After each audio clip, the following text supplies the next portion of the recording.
함께 나눈 하나님의 말씀은 사무엘상 10장 17절부터 11장 15절까지의 말씀입니다. 구약성경 422페이지 사무엘상 10장 17절부터 11장 15절까지의 말씀입니다.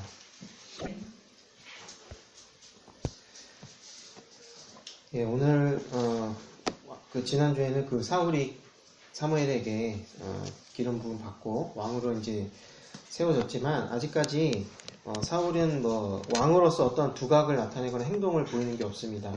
지난주에 말씀드렸던 것은 사울은 아무것도 한 일이 없다라는 거예요.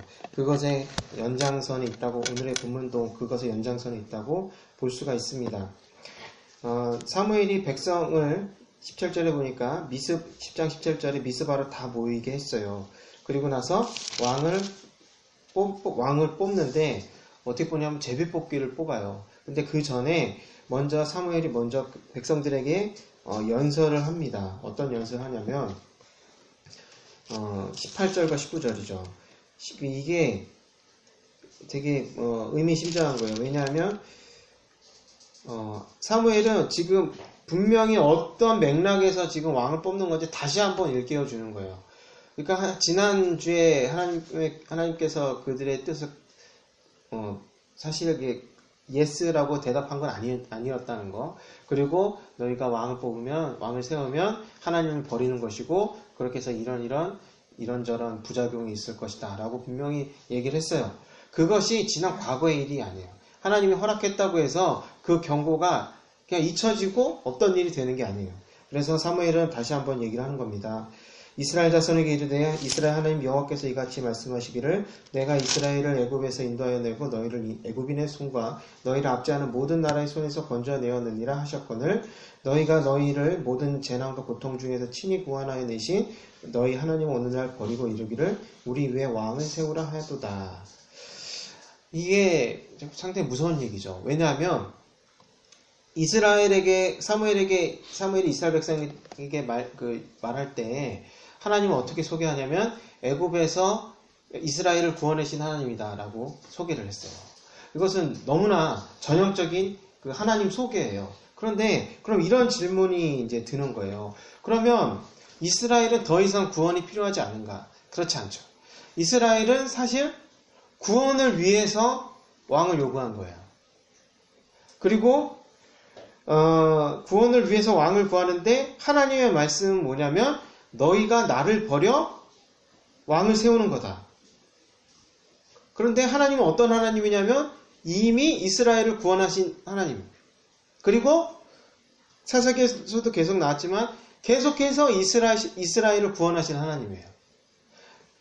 이게 사람이 생각과 하나님의 이 뜻이 어떻게 다른지 너무나 우리가 이제 한 발짝 물러나서 이렇게 보니까 너무나 분명하게 보이는 거예요.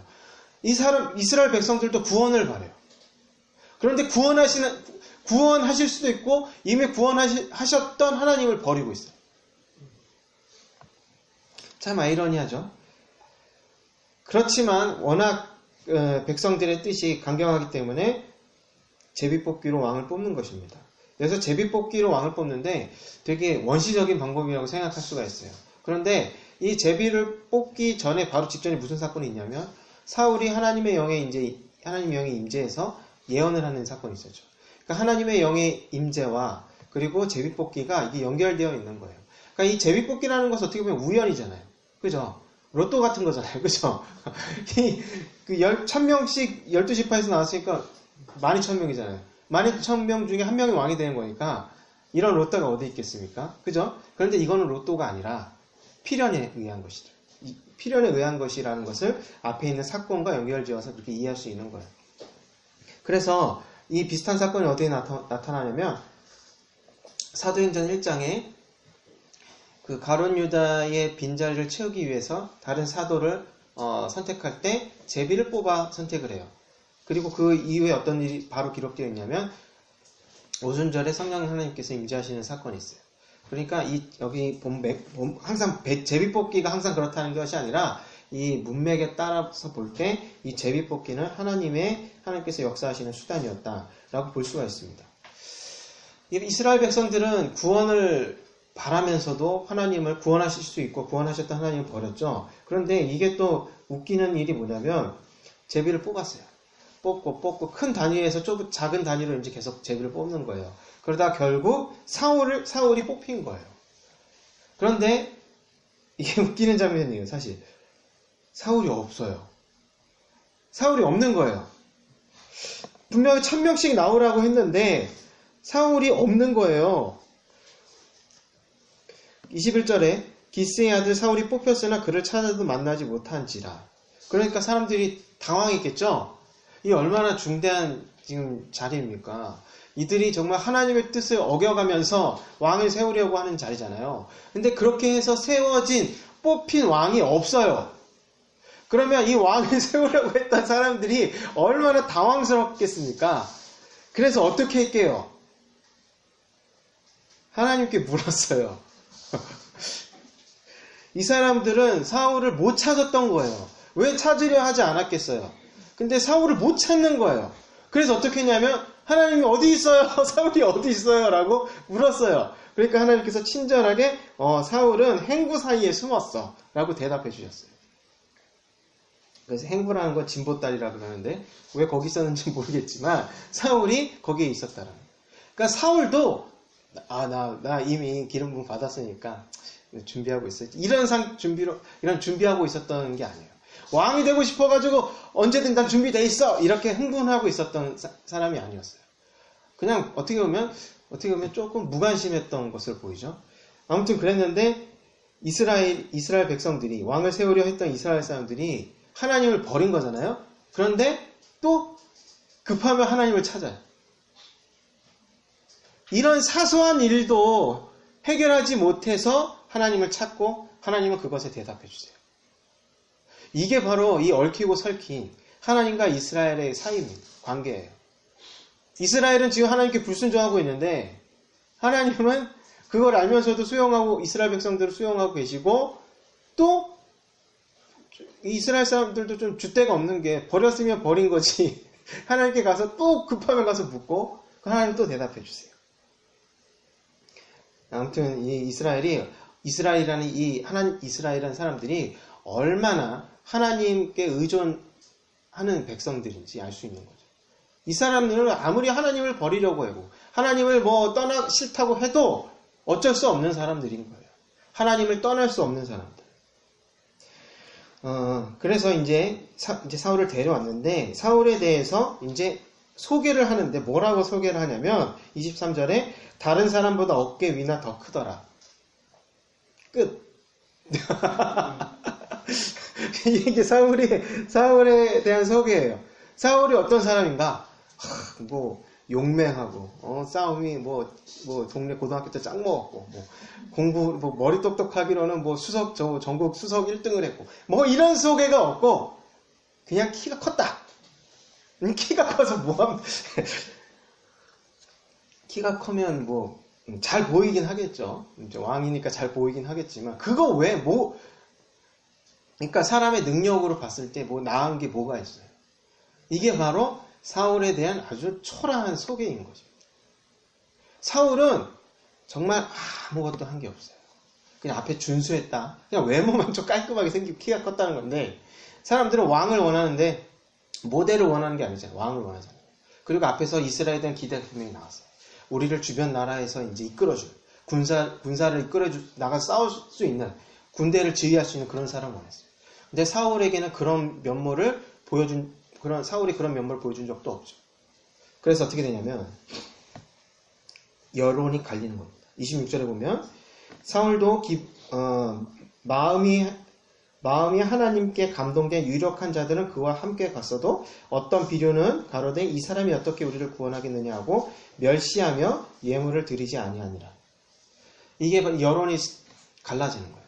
다행히도 유력한 사람들이 사울의 편에 섰다. 그리고 비류들은 뭐냐면 여기서 이제 다른 개역개정에서는 불량배라고 번역을 했는데 그냥 진짜 껄렁껄렁하고 이런 사람들이라기보다는 이제 유력한 사람들과 대비가 되는 사람들. 그러니까 유력하다는 건 뭐냐면 기득권자들, 부자들, 세력을 가진 사람들을 의미하는 거예요. 그리고 이런 사람들이 왕을 요구했겠죠. 그죠? 왜냐하면 왕정 국가가 되면은 이런 사람들에게 유리하기 때문에.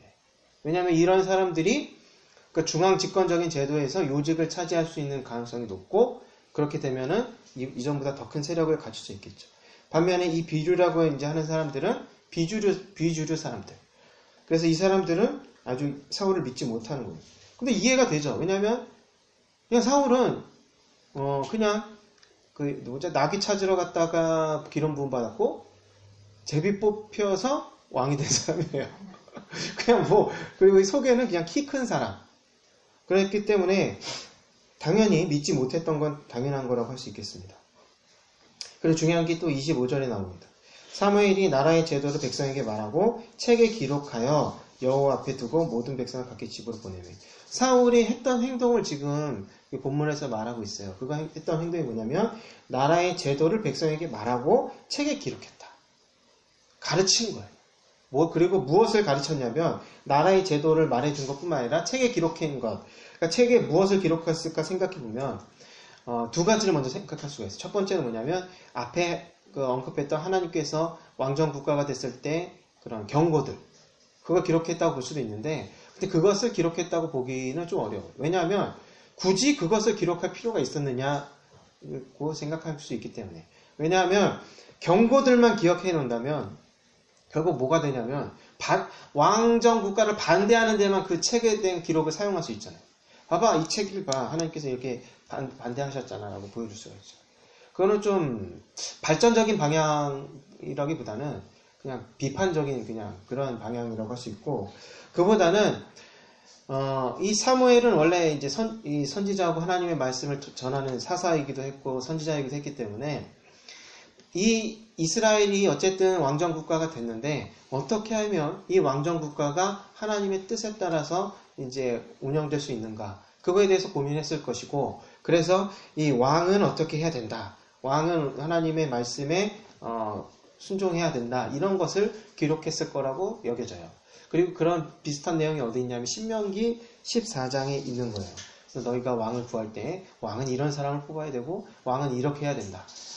말과 아내를 많이 두지 말고, 그리고 또 말씀을 항상 옆에 두고 그것을 항상 듣고 배우는 사람이 되어야 된다. 그런 내용을 기록했을 것으로 보고 있습니다. 아무튼 이제 사울은 여론이 갈린 상황에서 어떤 두각을 나타내지 않았기 때문에 사실 왕으로서 이렇게 인정을 받았다라고 볼 수가 없어요. 그런데 이제 이 왕으로서 이제 면모를 드러내야 하는 사건이 필요한데, 그래서 이제 11장에서 그 사건이 일어나는 거예요. 뭐냐면 암몬의 왕 나하스가 길르앗 야베스를 치러 올라왔던 것이죠. 근데 이 나하스라는 이 사람은, 이 왕은 좀 잔인한 사람이에요. 그래서 길르앗 야베스 사람들이 이제 화친을 하려고 우리 쳐들어오지 마, 우리 너에게 이렇게 조약을 맺고 너희를 섬길게, 아니면 조공을 바칠게, 이런 것을 하려고 했는데, 그 나하스가 뭐라고 얘기하냐면 너희 오른눈을 다 빼어야 너희와 언약할 거다. 그리고 내가 온 이스라엘을 이같이 모욕할 거다. 상당히 잔인한 사람이에요.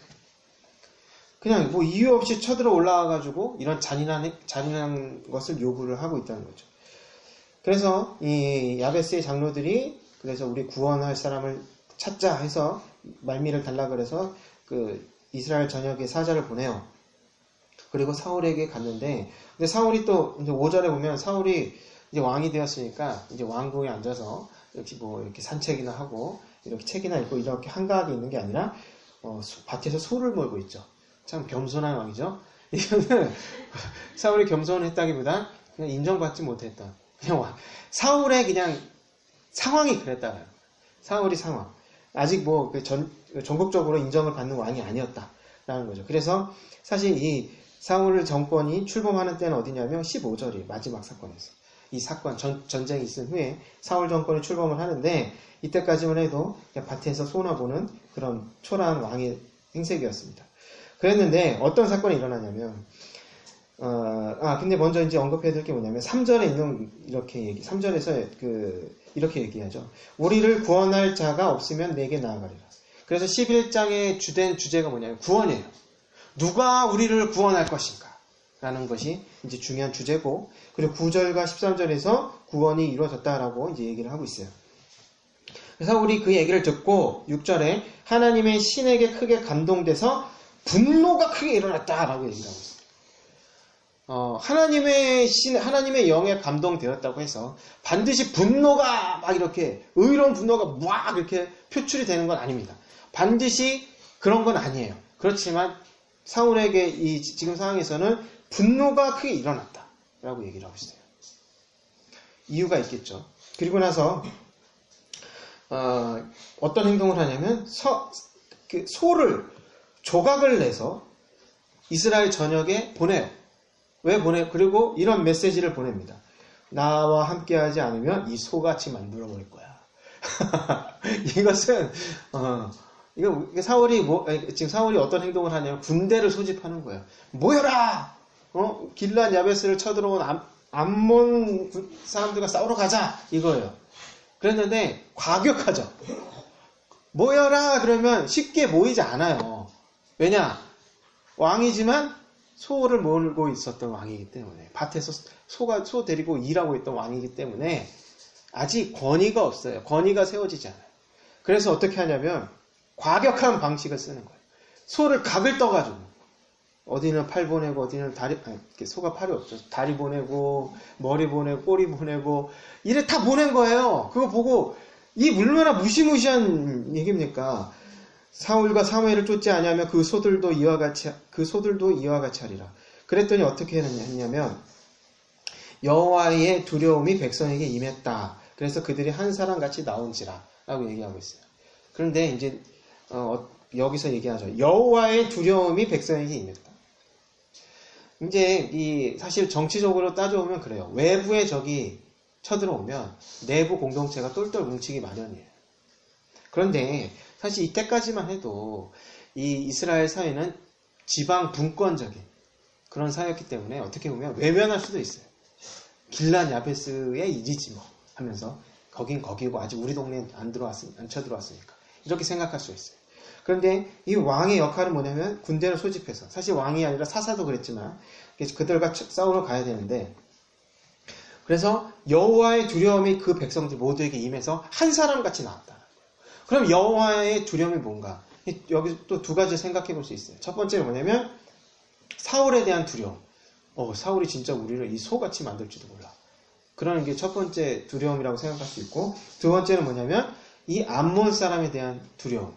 이 암몬 사람들이 길르앗 야베스뿐만 아니라 우리까지 쳐들어와서 우리를 보면은 그랬잖아요. 2절에서 내가 온 이스라엘 사람을 이같이 모욕할 거다 그랬으니까 그런 뭔가 화가 미칠 것 같은 그런 두려움.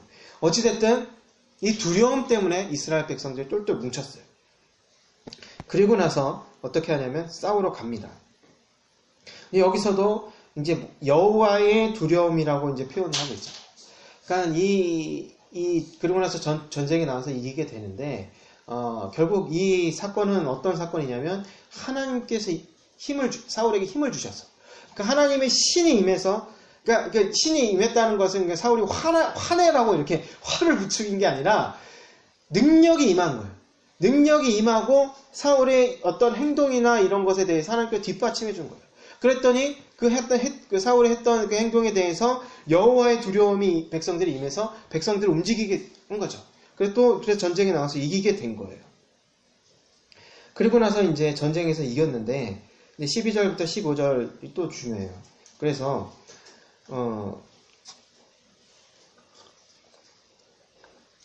어떤 백성들이 와서, 그러니까 사울의 친근, 그러니까 그 가까운 사람들이 와서 때마침 잘 됐다. 반대파를 숙청하자. 이렇게 얘기를 하는 거예요. 12절에. 사울이 어찌 우리를 다스리겠느냐 한 자 누구니까 그들을 끌어내소서. 우리가 죽이겠나이다. 사실 이 현실 정치판과 크게 다르지 않은 거예요. 기회가 있으면 반대파를 숙청하는 거예요. 그게 우리나라 역사에도 늘 있어갖고 현재 진행형이기도 하고 다 그렇잖아요. 여기서도 똑같은 거예요. 그랬더니 사울의 대답이 놀라워요. 13절에 사울이 가로되 이날에는 사람을 죽이지 못하리니 여호와께서 오늘날 이스라엘 중에 구원을 베푸셨음이니라. 사울의 얘기는 뭐냐면 이렇게 생각할 수도 있어요.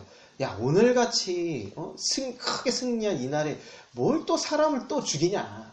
차차 나중에 하자. 뭐 이렇게 말한 의미로 생각할 수 있겠지만 사실 그런 의미가 아니라 사울이 이런 의미로 얘기를 하는 거예요. 이날에는 사람을 죽이지 못한다. 그 이유는 뭐냐면 여호와께서 구원을 베푸셨기 때문이다. 라는 거예요. 그러니까 12절에서 그 반대파를 숙청합시다 라고 얘기했던 사람들의 그 논리가 뭐냐면 사울이 이렇게 전쟁에서 승리를 해서 이런 공로가 있으니까 이 공로를 바탕으로 그동안 사울을 반대했던 사람들을 그러니까 벌을 주자라는 거예요. 너희들의 판단이 틀렸다. 이것을 봐라. 사울의 공로를 봐라. 이렇게 주장을 하려고 했던 거죠. 근데 사울의 대답은 뭐냐면 아니다. 이것은 나의 공로가 아니다. 라는 거예요. 나의 공로가 없기 때문에 나의 반대파를 숙청할 명분도 없다. 라고 얘기를 하는 거예요. 그래서 사울은 여기서 아주 겸손하게 하나님께서 하셨다. 하나님께서 승리를 주셨다. 라고 인정을 하고 있는 거예요. 그리고 나서 이제 14절에서 이제 정권 출범을 식을 하고 그리고 나서 15절에서 이제 축제를 벌이는 것입니다. 그래서 이제 사울의 왕자가 아주 공고하게 되었다라고 볼 수가 있어요. 여기 이 오늘 본문까지만 해서 봐도 사울은 참으로 칭찬받을 만한 사람이죠. 그죠? 사실 이 사울은 사실 대단한 사람이에요. 왜냐하면 아무런 정치적 기반이 없던 사람. 정치적 기반이 없던 사람이에요. 그냥 뭐 농부죠. 그냥 좀 집안이 조금 사는 집안, 유력한 집안 아들일 뿐 키가 컸다는 것밖에 없었는데 하나님이 신이 임해서 하나님께서 이 사람을 완전 뒤에서 잘 이렇게 뒷받침해 주셔서 왕이 되었고 대적과 승리를 해서 권위를 얻게 된. 그러면서 또 그 공로를 자기에게 돌리지 않고 하나님께 돌렸다. 그런 사람이에요. 그러니까 우리가 이것을 통해서 어떻게 할 수 있냐면, 그러니까 사울은 자기가 왕이 되었는데, 왕은 어떻게 행동해야 되는지를 지금까지 보면은 잘 이해하고 있어요. 왕은, 그러니까 그 앞에 사무엘이 경고했던 게 그거잖아요. 왕을 세우면 왕이 너희를 억압할 것이다 라고 얘기하고 있어요. 그런데 왜 그러냐면, 왕이 왜 백성들을 억압하겠습니까? 교만하기 때문에 그런 거죠. 교만하기 때문에. 그래서 왕이 지금 이스라엘은 아까 앞에서 사건을 봤지만 하나님을 멀리하고 밀어내려고 해도 급하면 하나님을 찾고 아주 사소한 일에 사람 찾기 있는 일에도 하나님을 찾을 정도니까 하나님을 의존할 수밖에 없는 그런 사람들이에요. 그러니까 왕이라는 사람도 이 이스라엘의 지도자도 결국에는 하나님에 의존하고 그러니까 다른 말로 표현하면 하나님의 말씀에 순종해야 하는 사람이에요. 왕도 그래야 된다는 거예요. 그런데 앞에서 사무엘이 경고했듯이 왕은 그 이스라엘 백성을 억압할 수도 있는데 왜 그렇게 되는 거냐면 하나님의 말씀에 벗어날 때 그런 거죠. 나 하나님 말씀 안 들을래? 라는 거예요. 왜 하나님의 말씀을 안 들을래? 라고 할 수 있을까요? 다른 이유가 없어요. 교만해졌기 때문인데 왜 교만해질까요? 자아도취하기 때문입니다. 자기 능력에 심취한 거예요. 그렇게 되면 하나님 필요 없어. 나는 내 힘만으로 충분해. 그렇게 되는 거예요. 아직까지 사울은 그렇게 하지 않은 거예요. 이 승리는 하나님께서 주신 승리다라고 겸손하게 인정을 하고 있어요. 그러니까 자기의 현 위치를 정확하게 파악하고 있다라는 것입니다. 이것을 다른 말로 표현하면 소명이라고 표현할 수 있을 것 같아요. 소명은 이제 부르심이잖아요. 그러니까 내가 지금 하고 있는 일에 대해서 일을 하나님께서 부르셔서 지금 이 일을 하고 있다. 그런 것에 대한 하나님께서 이 일을 하라고 나에게 맡기셨다라는 그런 사명감, 책임감, 의무감 이런 것이 바로 소명이에요. 그런데 우리 개신교에서는요, 이 소명이 모든 사람에게 있다라고 봐요.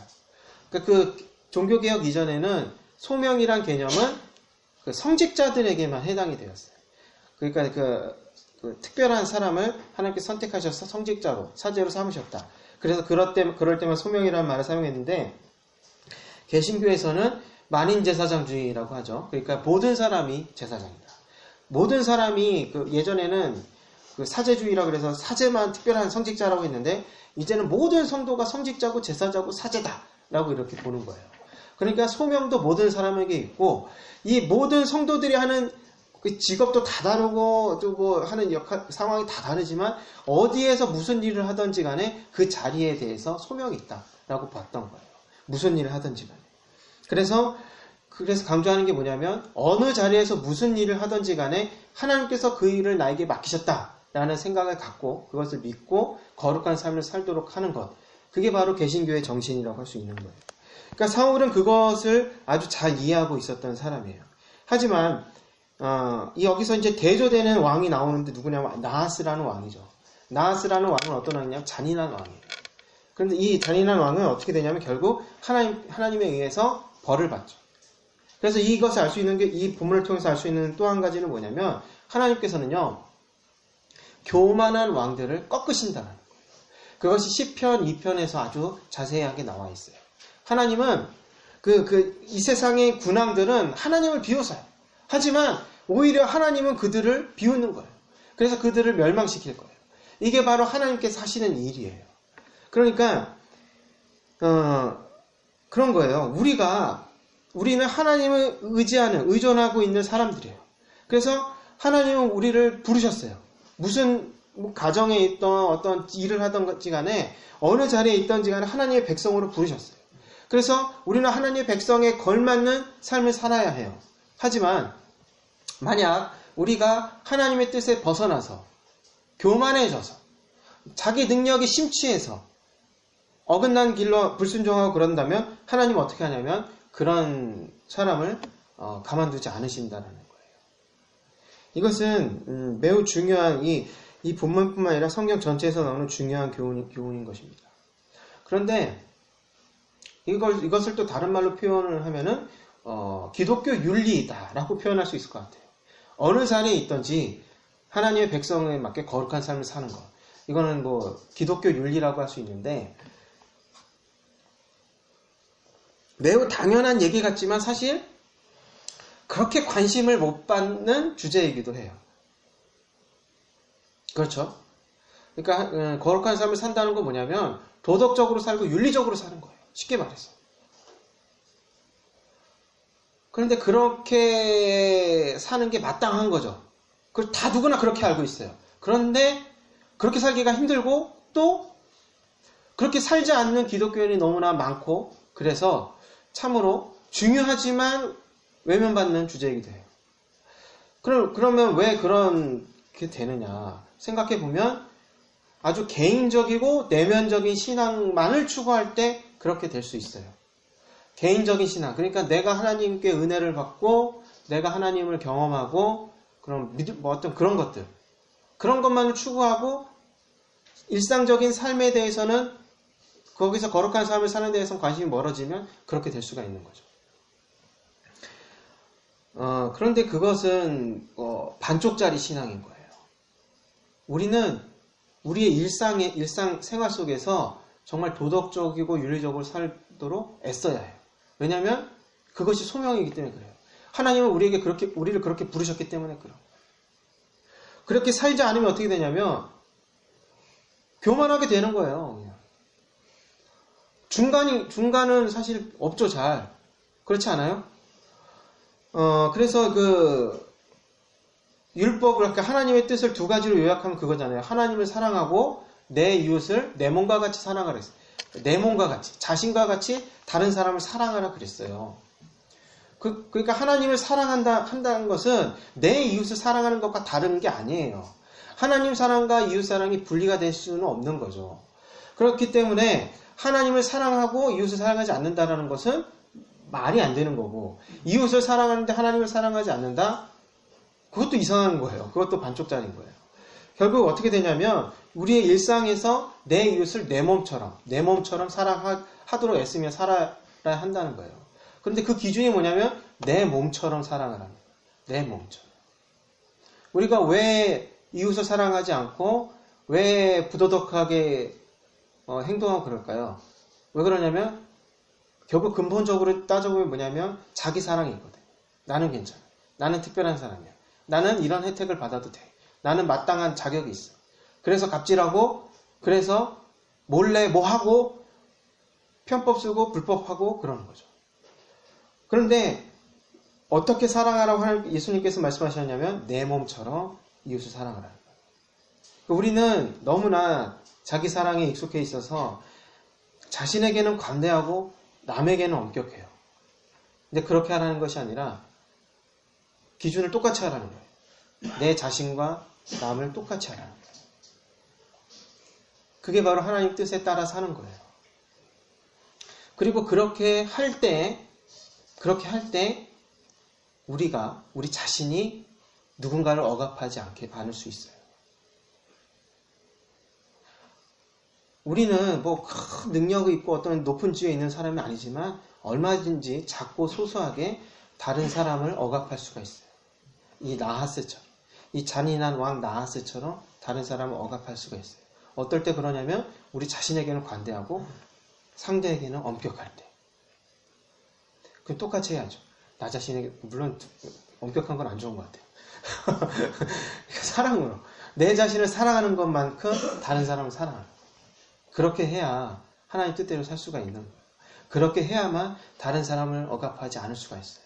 왜 다른 사람을 억압하지 않는 것이 중요하냐면 하나님께서는 이 약자의 편에 있기 때문에 그래요. 약한 자들, 억울한 사람들. 그래서 하나님께 구원을 부르짖는 사람들 편에 서 있기 때문에 그래요. 그런 사람을 하나님께서 구원하시고 거꾸로 억압하는 사람들 심판하시는 하나님이라는 거예요. 우리는 뭐 늘 항상 약자의 편에 있는 것 같고 그래서 하나님께 구원을 부르짖는 그 편에만 있다고 생각하기 쉽습니다. 하지만 반대의 입장에도 설 수 있는 거예요. 얼마든지 그럴 수가 있죠. 그래서 우리 이 말씀은 우리의 내면 그리고 우리의 주변 상황, 일상 이 모든 면을 다시 한번 생각하게 만드는 거예요. 우리는 어느 편에 설 것인가? 우리는 하나님께 구원을 바라죠. 하나님 나를 구원해 주세요. 하나님은 구원하시는 하나님이에요. 그냥 내버려두는 하나님이 아니라는 거 오늘 또 나타나죠. 너희는 나를 버렸어. 그러면서도 하나님은 참 집착이 강해요. 포기하지 않아요. 이스라엘을. 너희 나를 버렸지만 난 너희를 버리지 않아. 좀 어떻게 보면 좀 현실의 사랑으로 본다면 좀 약간 좀 찌질해요. 그죠? 끝까지 매달리는 거예요. 바지가랑이 잡는 것처럼. 그렇지만 하나님께서 하신 일은 분명한 거예요. 하나님의 백성을 구원하세요. 하나님의 백성이 약하기 때문에 그들이 구원을 바래서 하는 거이긴 하지만 그들도 이제 강한 사람이 되어서 상대방을 언약한다고 하나님은 또 그들을 심판하세요. 하나님은 연약한 자의 하나님, 구원을 바라는 자를 구원하신 하나님인 것입니다. 우리 모두가 그 편에 있기를 원합니다. 말씀을 기억하시면서 함께 기도하도록 하겠습니다.